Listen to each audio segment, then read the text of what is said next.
Now recording. Hello, welcome everybody to the July 2019 edition of the Consciousness Hour. Around about, it must have been 6 or 7 years ago, I did a lecture at Devon, and it was for the Scientific Medical Network. And I was told that somebody that was turning up would be Professor Max Velmans. And I was delighted to discover that Max was actually in the audience that day. But it was quite comparatively recently when I was invited to an event at the House of Lords in London. And there were a group of people together discussing various issues. Funnily enough, actually stimulated by a previous guest on this show anyway. And Max and I just got chatting. And it was wonderful because it had the opportunity for me to actually sort of suck the ideas out of this great mind that I'd read about so many times and so much material I'd read about him. But let's tell you a little bit about Max. Max is an Emeritus Professor of Psychology at Goldsmiths. He's currently focusing on consciousness studies, which he's made extensive contributions through teaching, administration, and research. He's been a Fulbright Scholar at the University of Berkeley, 1984, a visiting professor at the Universities of Westminster and Plymouth, and National Visiting Professor for 2010-11 of the Indian Council of Philosophical Research, Government of India. His main book, Understanding Consciousness, was shortlisted for the British Psychological Society Book Prize in 2001 and 2002, and he's over 130 publications in this area. Over 100 of these are online at Research Gate and Academia.edu. He's on the editorial advisory board of the Journal of Consciousness Studies, Psychology of Consciousness, Theory and Research, and the American Psychological Association, Phenomenology and Cognitive Sciences. Also neuropsychoanalysis and the Journey of Parapsychology. I'm also the proud owner of this book here, which is my main book, which is Understanding Consciousness. And as I was saying to Max just before, I've read this 3 times, and every time I find more in it. It's one of these kind of books that you take very, very slowly, and you take it almost paragraph at paragraph, because it builds up to the most incredible model of consciousness. And I think probably one of the most powerful arguments for consciousness I have read anywhere. Max has pointed out to me that I have an earlier edition of this. I'm now going to be rushing out to try and acquire the later edition as well. So without further ado, Max, welcome to the Consciousness Hour. Well, thanks for having me, Tony. Great to be here. Okay, wonderful. So let's get into the nub of the matter, really. The first thing I'm interested in is what led you into your particular area of interest in terms of consciousness. What was it that stimulated you to be interested in this from a young age, I guess? So what was it? It really was from a young age. So one could call it both intellectual and existential. So I think I suffered a bad bout of the human condition, which sometimes is described as ontological insecurity. There's a wonderful phrase that comes from Ronnie Lang. And just, a real absence of understanding of who I was and what the nature of reality was, and a feeling of insecurity associated with that, and alienation, and so on. And so I'm sure that set the context. And then I was intrigued by kind of classic philosophical ideas. So I came across the idea of idealism, that the world only exists insofar as you experience it to exist, when I was about 14. And I thought, well, okay, if that's the truth, then it must be the case that the world behind me doesn't exist because I don't experience it to exist. And so I carried out my first experiment, which was to turn extremely quickly to see if I could catch it flickering into existence. So that was my first failed experiment. But that kind of continued, and there was also that sense of incompleteness. So that sense of, is this all there is? So I remember being in my college room, for example, at Sydney University, where I was at the time. I wasn't born in Australia, but happened to be educated there. And just being surrounded by 4 bare walls and a bare light bulb, and thinking, this can't be all there is. But nevertheless feeling kind of trapped in my sensory trapped by my senses in the totality of reality I could experience. And at the time, it was already known that other animals could experience other kinds of energies. And our own sensory apparatus was quite limited with respect to other animals in various domains. So in hearing, for example, our hearing goes up to 20 kilohertz, and bats can go up to 200 kilohertz, and many other animals can go much higher than we can. Dogs can smell a rich world out there of variations and odors and information bearing information which we just don't know exists. And the same is true in vision, that some creatures can sense the infrared and other creatures can sense ultraviolet. So and I thought, well, what would happen if I could change the actual limits of my senses? And that became the topic for my PhD at London University, because I could think, I'd done engineering before I did psychology and philosophy, and I could think of a way of extending my hearing to double the range of human hearing, and by simply having a microphone that picked up signals twice the range that our ears can, and shifting the frequencies downwards into the hearing range that we have. And that was a way of maybe exploring why our consciousness is where it is.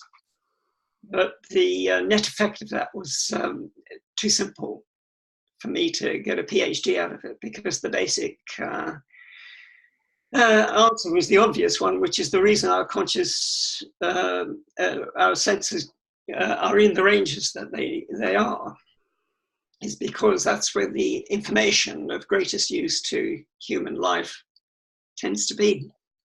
So that was a one-line PhD and was never going to get me one. So I then had to use that device for something else, like exploring. I used it as a means of helping sensory neural deafness. And that became the actual formal PhD. But once I'd finished all that, I got back to the question of consciousness and whether there was any possibility of really adding anything to the knowledge which already existed about that. Did you find in those days that with the hangover of the ideas of functionalism and the ideas of trying to make the social sciences far more scientific, that the areas you were moving into probably would have been profoundly disturbing to many of your associates and things? Or did you find that people were open to these ideas? Thinking Skinnerism and things like that, you know, that were very much... Absolutely. The truth is that when I started deciding to see if I could work in this area, though it was basically ruled out of psychological research altogether. Now, functionalism, in the sense that you're talking about it, hadn't yet really become established, at least with any reference to consciousness. Right.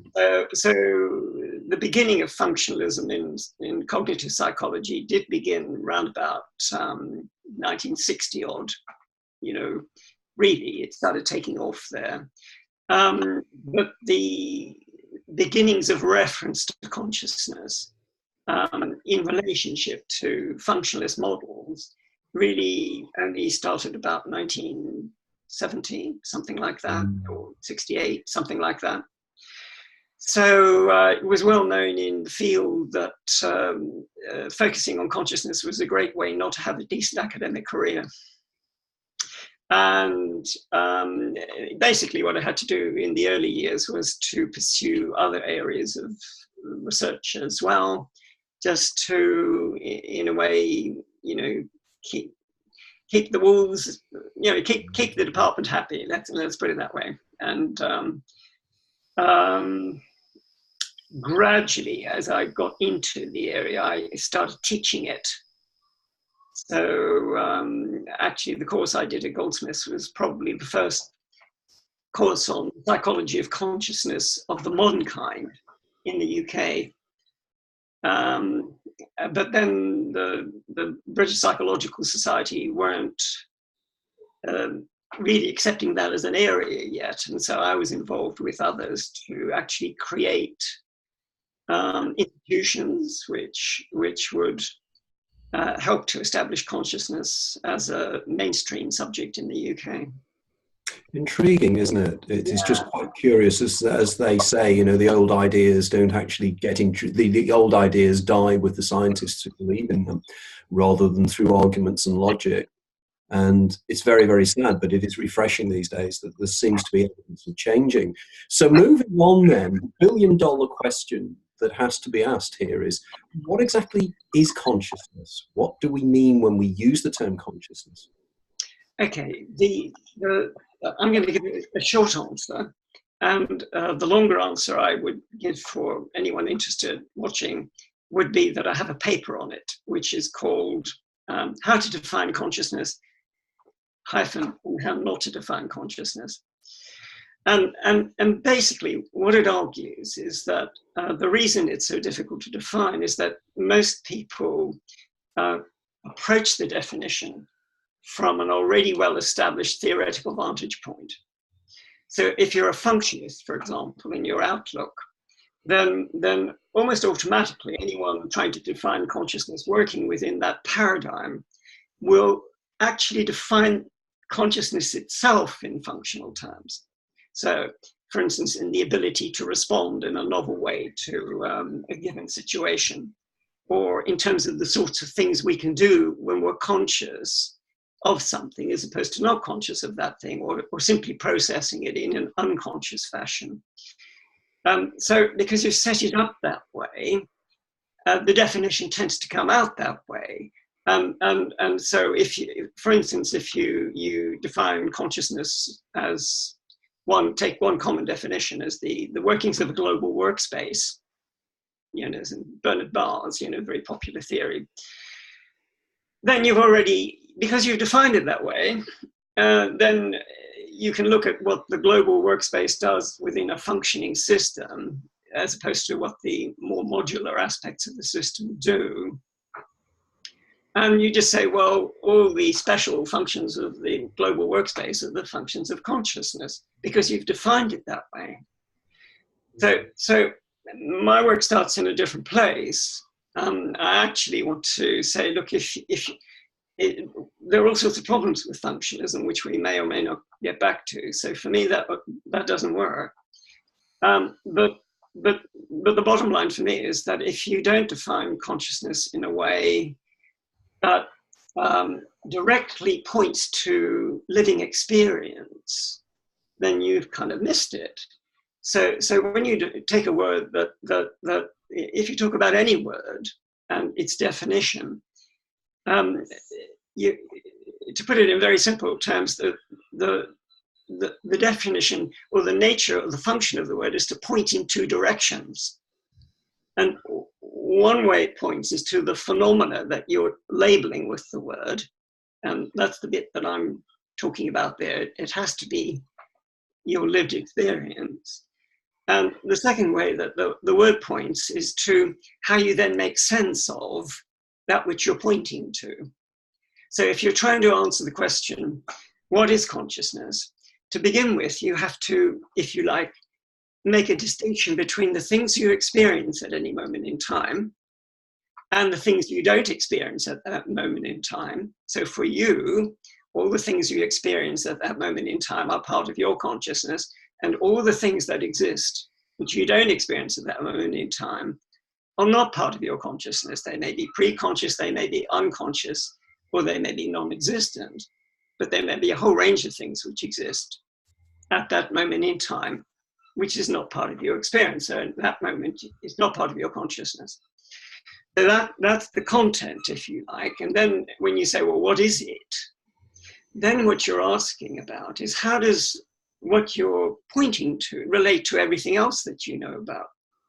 So you can ask, what's the relationship of what you're experiencing to what's going on in the brain? What's the relationship of what you're experiencing to the nature of reality? What's the relationship of what you're experiencing to all those other aspects of what you might call your own mind, which you're not experiencing in that moment in time. So that's the relationship between what is in consciousness, or what is conscious, and what is unconscious. And basically, the answer to your question is an ongoing process of deepening that network of understanding. And the deeper the network grows, and the greater your understanding grows of how what you actually experience fits into reality, your brain and body, your unconscious mind as well as your conscious mind, the closer you get to an answer to the question that you asked, which is, what is it? Because that is intriguing, isn't it? Because we're moving here into perception, semantics, the use of language, how language restricts our ability to describe experience in the way we experience it.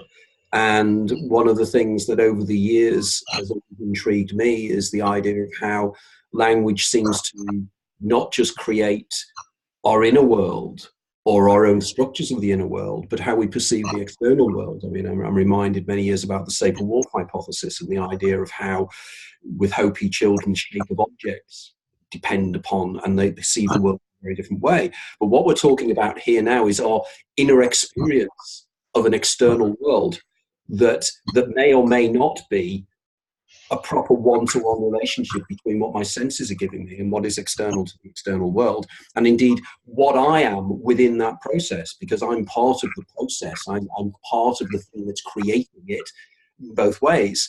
And this is then brings us to the wonderful question of, you know, how does consciousness itself relate to the brain and the physical world? You know, what is the I, the perceiver, and the brain, and the external phenomenological world of the external world? I know we're moving almost into idealism here, but nevertheless, you know, what is that relationship, and how does consciousness relate to it all? Yeah, no, I mean, that's a very great question, actually. And interestingly, that's the very first question that I started with.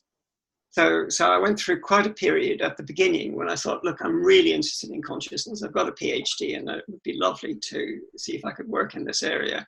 But I've got no idea that I've got anything to say about it. And so I spent maybe 9 months thinking my way through, you know, what I seemed to me reasonable to say about it before starting to study and see what everybody else had said. But the place I started with was exactly the kind of question that you're just raising, and it had to do with my own presuppositions about how three things related to each other.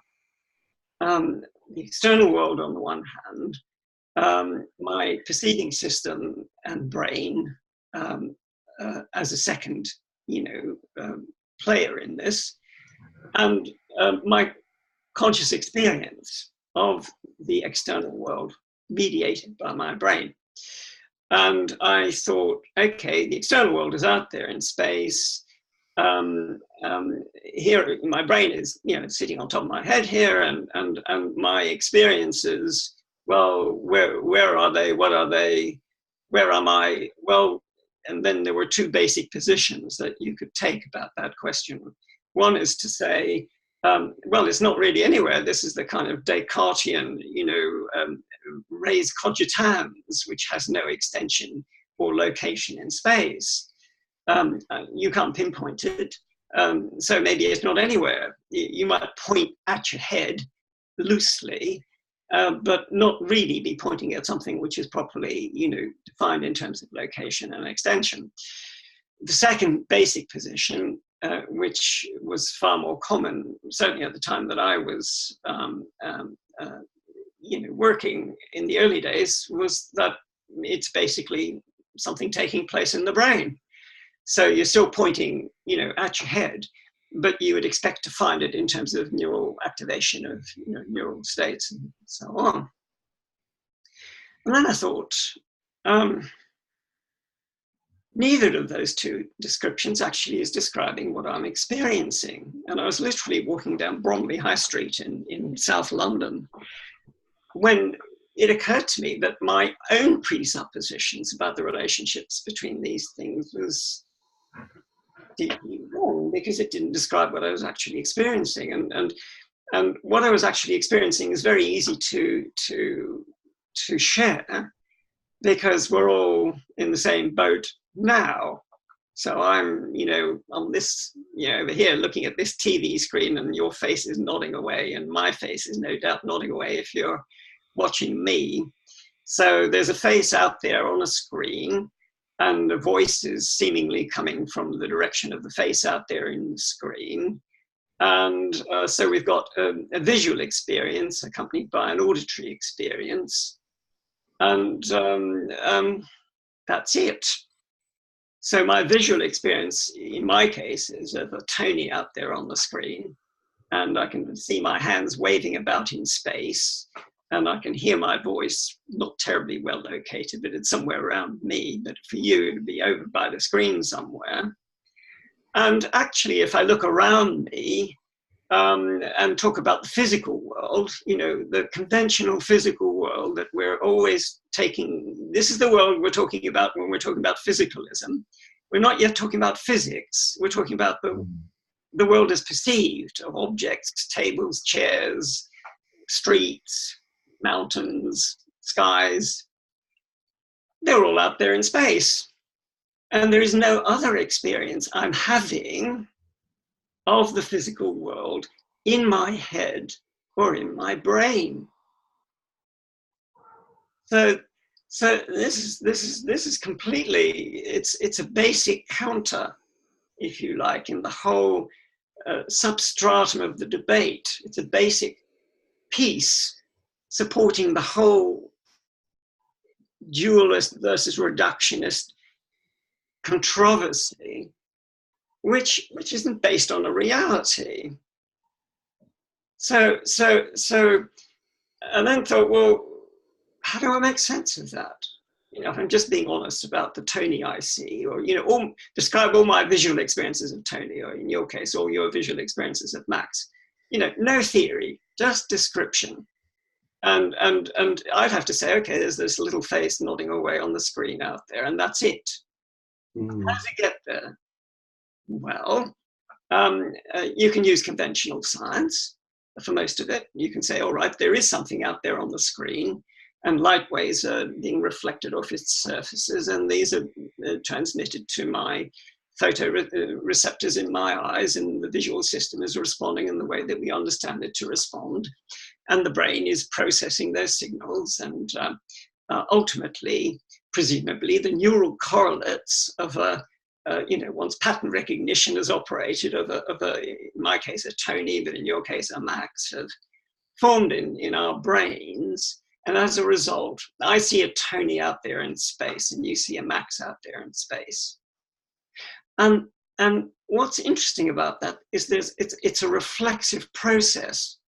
So a stimulus starts out in space, arrives, at the body and brain, is processed by the brain, and is then experienced back out in space, more or less where the stimulus actually originated. Now, that works at close distances quite well. So, through biological evolution, our brains no doubt have evolved in order to give us, if you like, a kind of model. It's a bit like a virtual reality, really, and operates like a virtual reality, really, in creating, if you like, a perceived world out in space based on information arriving at the sense organs of the brain. And the same projection process takes place in a virtual reality. But in the case of the virtual reality, it's clearer that there's a projection process, because you're no longer confusing it with what you take to be the actual reality out there, because there isn't one. Nevertheless, the better these systems get, the more it will seem as if there is a reality out there in the world, much as actual reality appears to us. Now, that's just step one. And that it's a very important step, because once you say that, you have to go back to all the other questions that you would like to ask, which is, well, for a start, you mentioned idealism. How are you going to make sense of idealism? Because now, in a sense, it's true to say that the world as perceived out there requires me as a perceiving agent to see it in the way that I see it. You know, if another creature with a different visual system were placed in the same situation with the same energies coming in, so to speak, but they had vision, the chances are their own visual systems would construct that reality in a way peculiar to that species, and the same for all their other sense organs. So literally it would be the case that for each sensate creature, there would be a distinct physical reality, if you like. In other words, a reality is perceived. I'm not talking about the reality as described by physics at the moment. This is the phenomenal reality that we're talking about. So, it should be obvious right from the start that if you buy that, you know, and I don't see how you can escape what I've just said, because it's a-theoretical. I'm actually giving a description of the phenomena, not yet theorizing about them. But trying to describe the phenomena accurately, then physicalism is in deep trouble, because what physicalism wants to kind of say is that what we think of as experience reduces to brain states, but the brain states themselves are aspects of the phenomenal world experienced by other observers, potentially, if you see what I mean. And there never was an impassable separation between what we normally think of as the phenomenal physical world and conscious experience. It never existed, because the phenomenal physical world is actually a part of what we normally experience. Yeah. Absolutely, because it was one of the terms I've used in one of my previous books, and I used the term electromagnetic chauvinism, and the idea that we take external reality as being out there, and a one-to-one relationship between what is out there and what I'm perceiving. But of course, a moment's reflection will tell you that's not the case. And of course, I'm reminded all the time of the work of Richard L. Gregory in this regard, in terms of how visual systems work. And there was a section in your book that I made a note of that I thought was very fascinating, was about Francis Crick, his take on binding problem. And as you say, there are 17 distinct areas in the brain that create the visual system, and these are spatially separated. Even more now, but yeah. Really, so it's even more. Could you just explain slightly? I talk about the binding problem a lot when I do my talks, but it'd just be interesting for you to just explain what we mean when we talk about the binding problem, and why it is such a difficult problem for modern cognitive science to actually come to terms with it. Well, the binding problem has to do with the fact that in sensory experience, for example,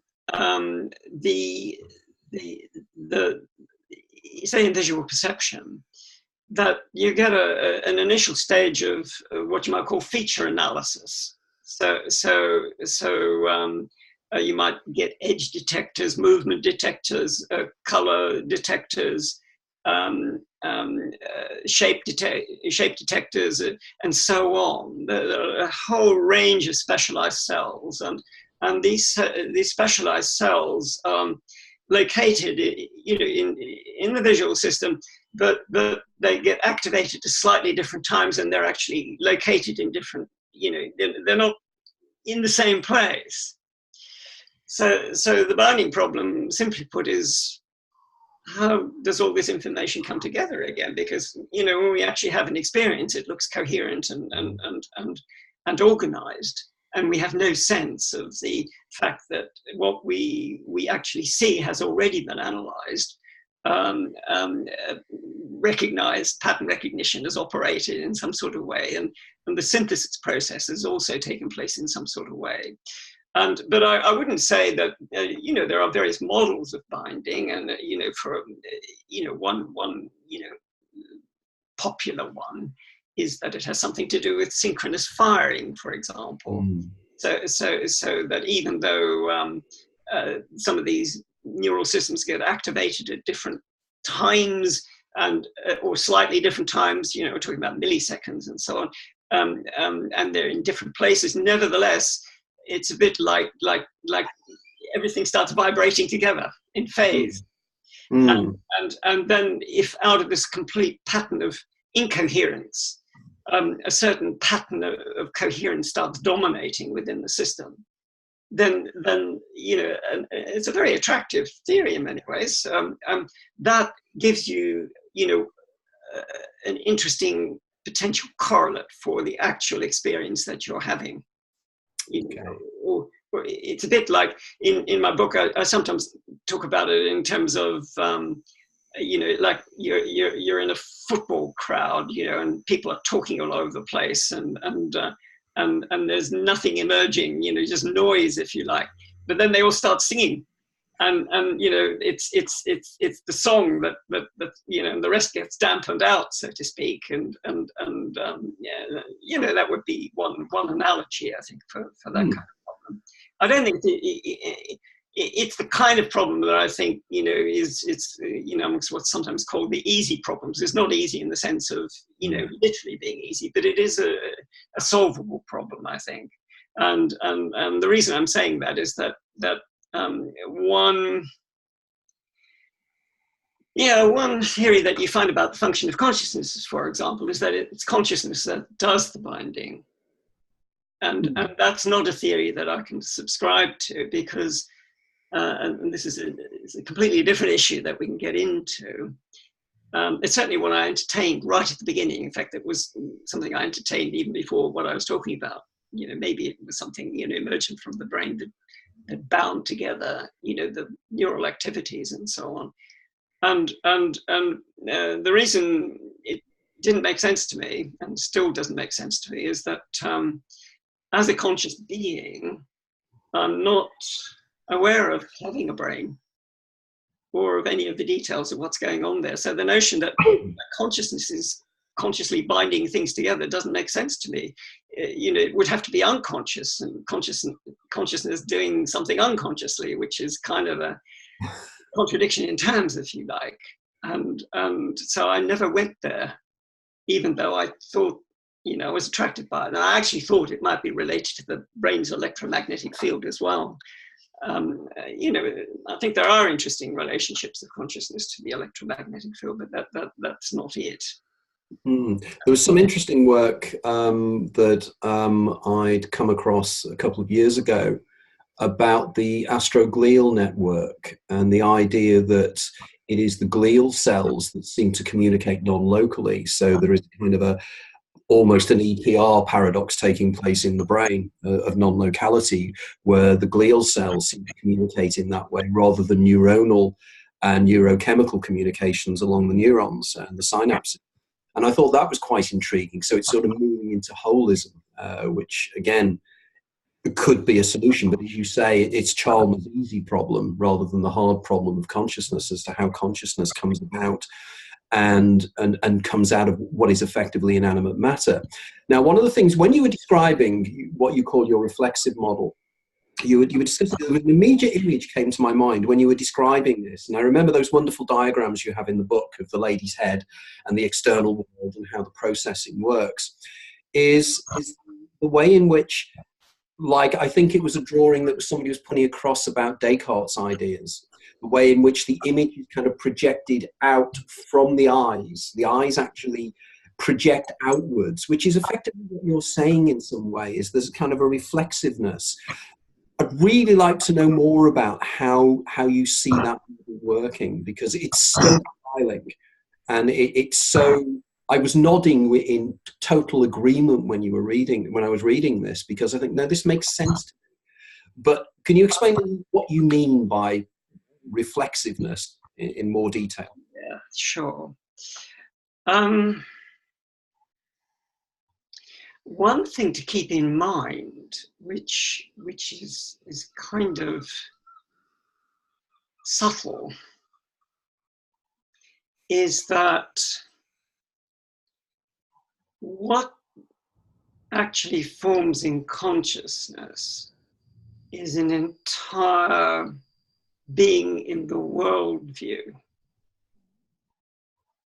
So it isn't as if there's a phenomenal world out there independently, and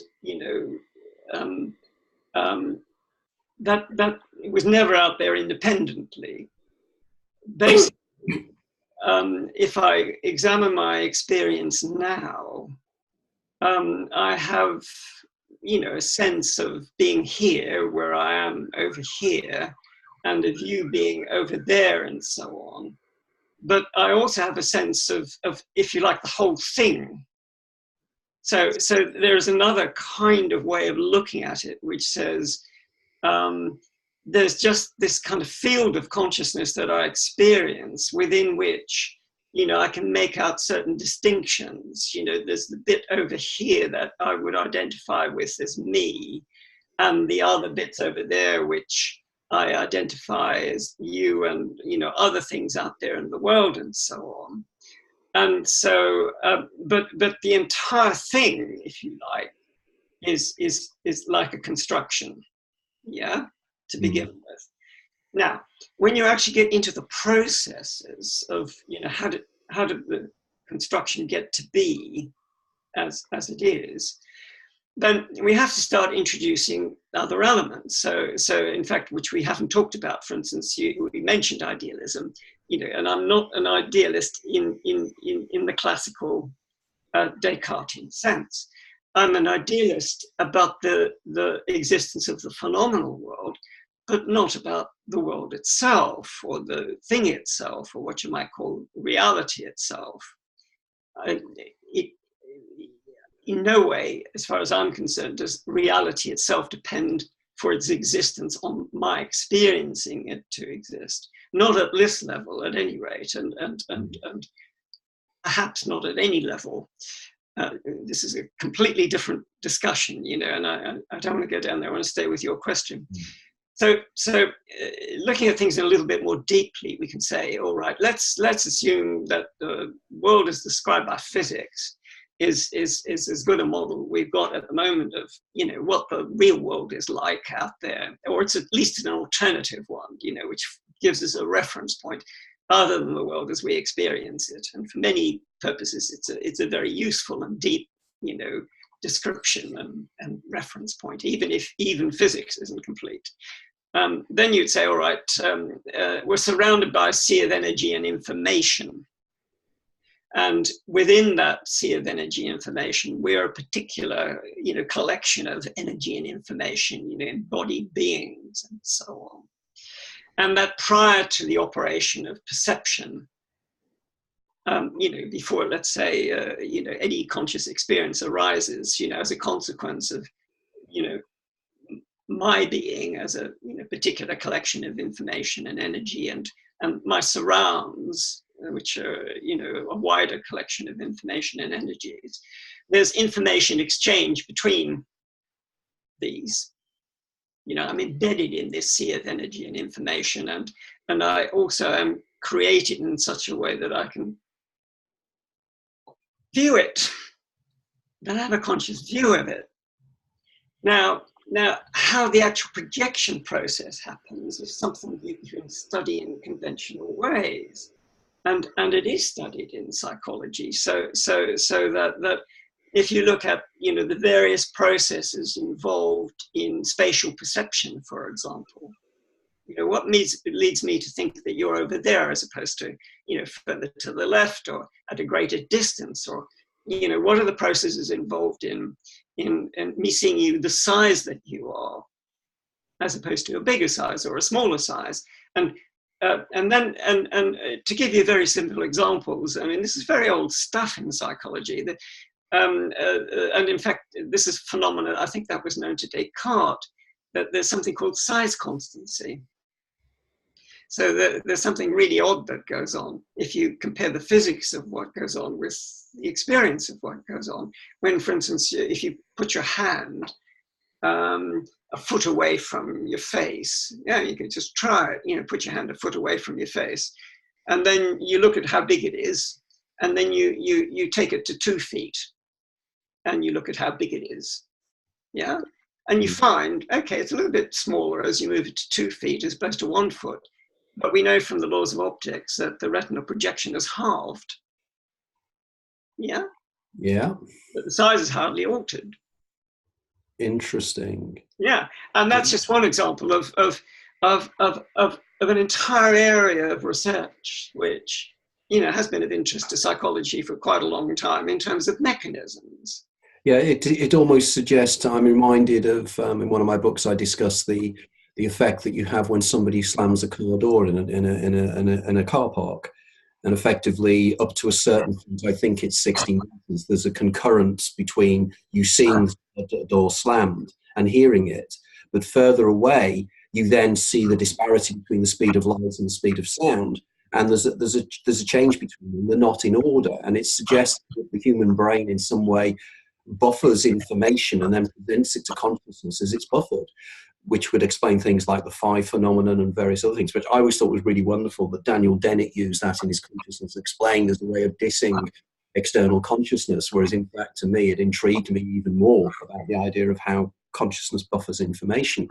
So it clearly seems that, as you're saying, that what our perceptions do in the external three-dimensional world is not what is really out there at all. And I think I'd never heard of that one before, but I can see it with it's absolutely so true, isn't it? You know, yeah, I want to slightly, you know,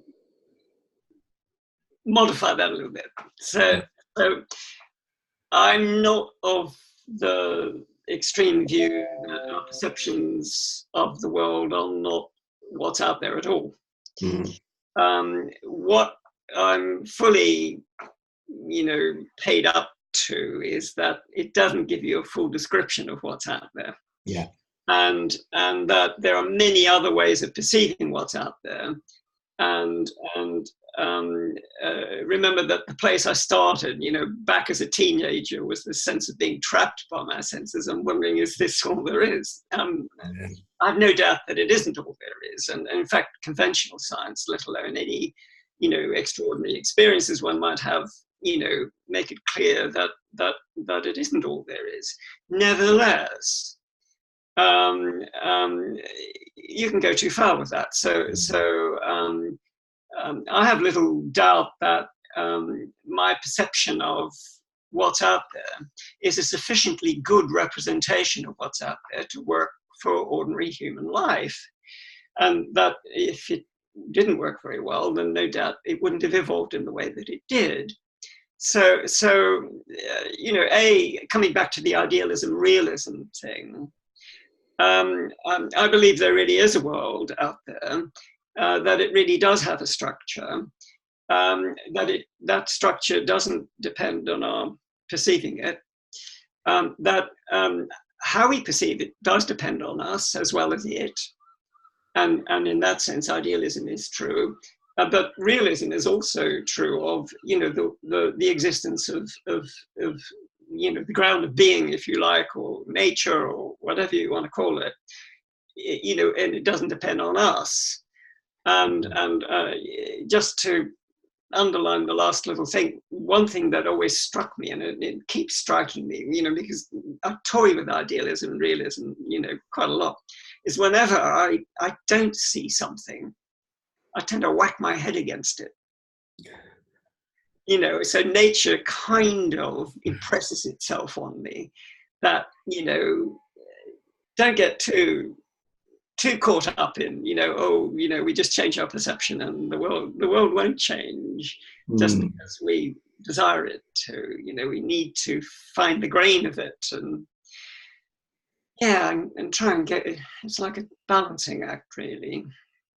It is. It's one of these things I find that the more I think about it, the more it becomes more difficult to understand. And I think all the time when we were talking about external space there, and I was thinking about, you know, the old Mark ideas that there is, if there's not objects in space, external space does not exist, you know, and it needs the objects to be reference points within the spatial world, you know, it's Leibniz and everything else as well.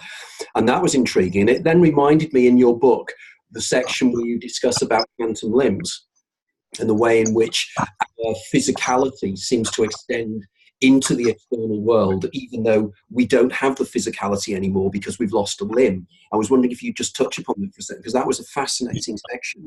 And I felt I wanted that to go on forever because it was so interesting.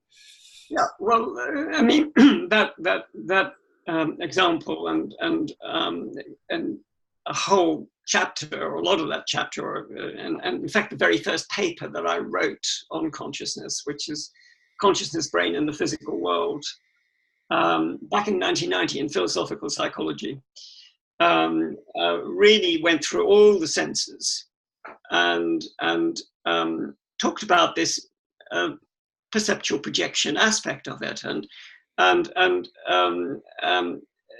obviously phantom limbs are a lovely example of perceptual projection. You know, you feel that there's a limb out there, even though you know there isn't. And that phantom hand can itch, you know, experience pain, can seem to sweat. So it's a real problem. And basically what's happening is there are modeling processes going on, creative, if you like, you know, you might call them virtual reality processes, but obviously when a virtual reality maps onto the actual reality, it's reasonable to say that we can treat it as an actual reality for the purposes of ordinary life. But that's where that goes. And so obviously all the studies that relate to, you know, what are the neural mechanisms underlying phantom limbs, what are but the same goes across the whole of the sensorium.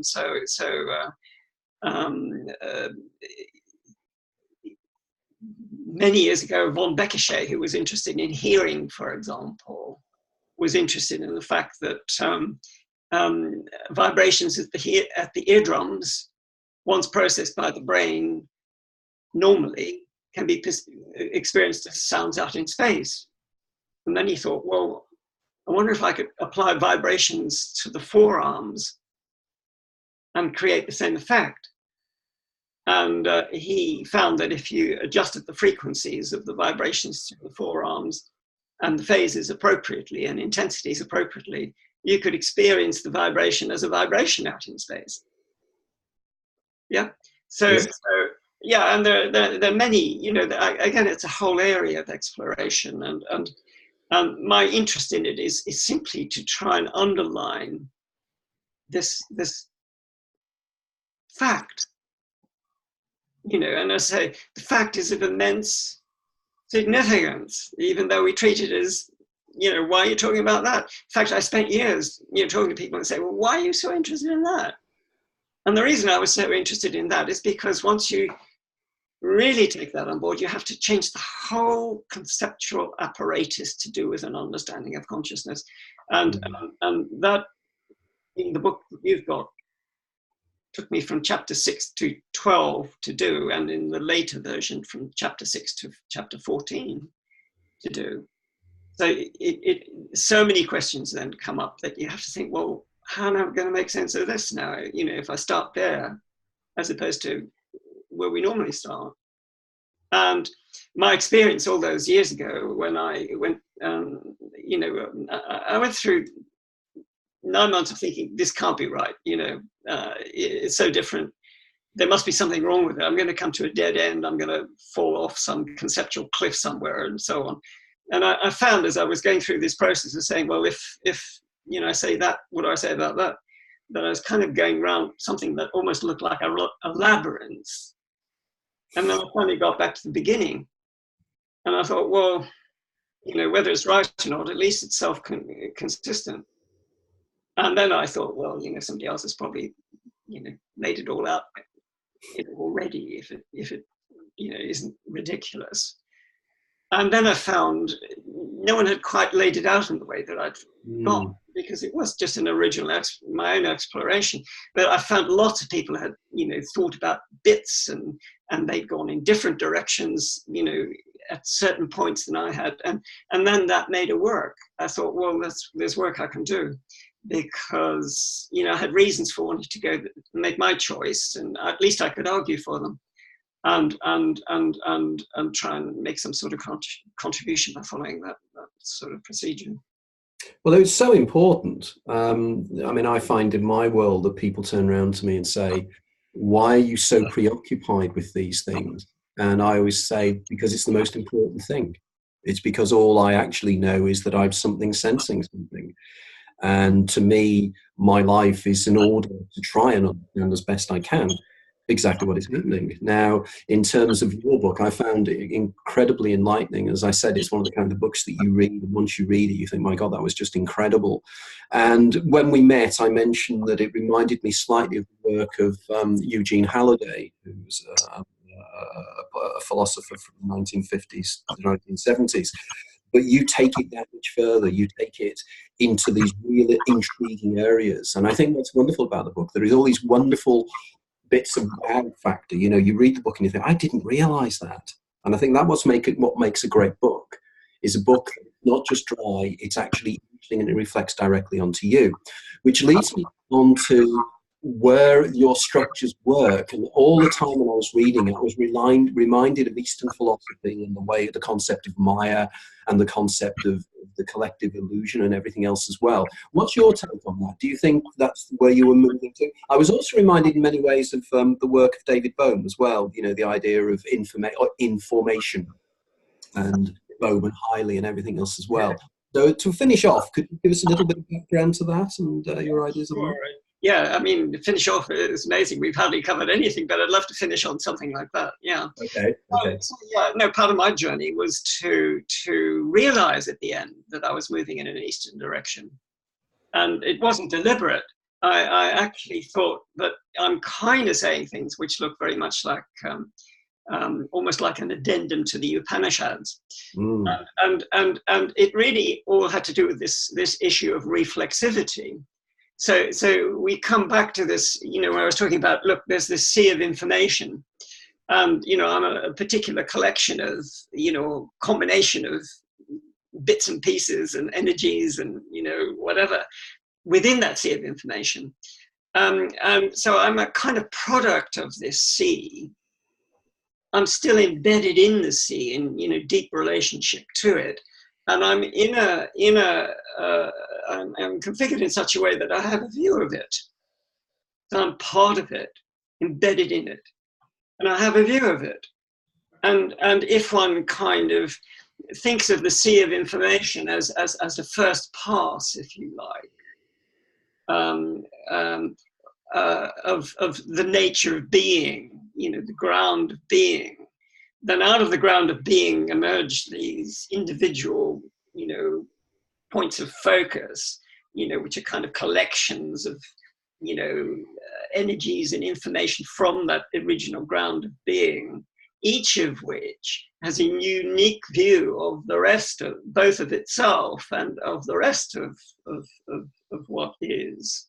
And so we engage in a process whereby the universe, so to speak, observes itself. And it's a participatory process. Yeah, and that's reflexive monism. So it's almost like John Archibald Wheeler in many ways, isn't it? It has resemblances, and although, you know, there's a sub debate there, you know, about exactly, you know, to what extent you get it from bit and so on. We haven't got time to go into that. But coming back to David Bohm, that's very, you know, there's something very powerful about saying there's something, you know, within what he would call the hollow movement, you know, a kind of integration, you know, deep down in the nature of being, shall we say, in the fabric of the, if you like, the physical universe. You can think of it as a psychophysical universe, as I find more attractive for all sorts of reasons, which we haven't had a chance to go into. And that part of our own process, if you like, as sentient beings, you know, back in that state of alienation, you know, where I found myself all those years ago, and you know, wondering, you know, is this all there is? And, you know, I'm not connected to anything and so on. Actually realizing, if you like, experiencing more of that kind of connection to the ground of being from which you know, which I'm still a part, which it doesn't look like that, but which, and there's the connection with Eastern philosophy and, you know, the processes, you know, yogic exploration and so on. fundamental, attainment of a mystical state would be, for example, to experience, if you like, that sense of connectedness and integration, and ultimately that leads to a feeling of being at home, as opposed to being alienated. I was always thinking that you're almost a kind of an antidote to existentialism, because it's my own solution, personal. You've actually sorted out the problem of nausea, and so actually the poor man wandering around trying to write his thesis and things. All the time I was thinking this is good. And the idea of, that at a lower level, there's the singular state of Brahman, and we're all emanations of Brahman in some way. Yeah. And we are experiencing ourselves subjectively within this, whatever this is. But ultimately, we're all the same. And I'm reminded in many ways. Have you ever heard of the monologue by Bill Hicks at all? He's an American comedian. I might have. Yeah, it's the one where it says, it's the one where he turns around and he does a talk and he says, breaking news, young man on acid realizes that everything is just vibration slowed down to walking pace, and we're all one single consciousness experiencing itself subjectively. Now back to the weather with Bill. It really sums up that kind of moment of realization that we are one, but not one. And again, there's this kind of, and I think that your work really does that so well. It gets it across in a great way, and I know there's an awful lot of work being done now. I'm particularly interested in the work of a guy called Vlatko Vedrell, who's, it's wonderful. He's written a book on information, but not like in the David Bohm thing. He actually does as information, taking Shannon's information, and the idea of information has physicality. And if it has physicality, it's ruled by the second law of thermodynamics. And if it is, what happens to information when you throw it into a black hole? And of course, the idea is it will be smeared along the event horizon of the black hole. And therefore, if the whole edge of the universe has got this information, is this a way of explaining that maybe this is some kind of holographic projection inwardly, a two-dimensional holographic projection of a three-dimensional surface? And there's an awful lot of science being done in this with one Meldakana and Craig Hogan and various other individuals. So it's a very, very exciting time, I think, for all of us. Now, again, we've run out of time, and I find it absolutely, because we haven't even begun to scratch the surface here and where we could take these ideas. Because we'll have you on, if you were happy to be on the show again in the future, maybe next year, I think we could expand a great deal. So in terms of anybody who's interested in Max Velmans' work, where would you suggest they look and start reading up? Because really, guys, this is really important work, and it's really the leading edge as far as I'm concerned. So where can they find your stuff? I mean, the best single source is the second edition of Understanding Consciousness, 2009. But you can get a hell of a lot for free. So on Research Gate or Academia.edu, you get 100 papers or so, something like that. I would start there. And then just explore around and see, pick a question. The thing that's nice about the book is that it the first 5 chapters summarizes the state of play, and it really had such lovely comments, by so many people about the book, that it's a fair-minded state of play. People, from all quarters seem to think that was fair enough. And all the way through the mainstream theories, both their good parts and what I thought was good about them, what wasn't so good about them in my view. And then it gradually takes you step by step in a different direction. So if you're really interested in making the journey, then the book is really the only place to go. I would totally agree with you. You can get all sorts of stuff for free, yeah. But I would totally agree with you that it's the book that takes you on the journey. And it's the book that sets up and it says, you know, what's eliminative materialism, what exactly the major arguments, what's solipsism, and everything else as well. And I think as an introduction to some very deeply interesting ideas, it's absolutely perfect, I think, in terms of that. And all I can do is congratulate you on an amazing piece of work, and the accolades that have been put on it, I think, are well deserved. And I'm saying that in all honesty. I think it is an amazing piece of work. Really a lasting credit to you, I think. Right. Okay. Well, thank you very much, Max, for your time. It was lovely to spend some time with you, Tony. I enjoyed doing this. Yeah. Yeah, and we must meet up next time you're in London, because I feel like I just talked to you for hours. Okay. Yeah. You know, if you want to do it again and explore something. Absolutely, without doubt, we will. Okay, well, thank you very much, everybody, for listening in or watching this. The next show will be my friend Samantha Constantine, who will be joining us. And Sam has had a series of extraordinary out-of-the-body experiences, but she actually analyzes them from an anthropological point of view, not necessarily just a similar argument. Again, is the external world out there, is the phenomenal world something external to us and internal to us, and can out-of-the-body experiences, if they're veridical and can be proven that somebody sees something from a different location, what does that tell us about the true nature of reality? So that will be the theme of the next show.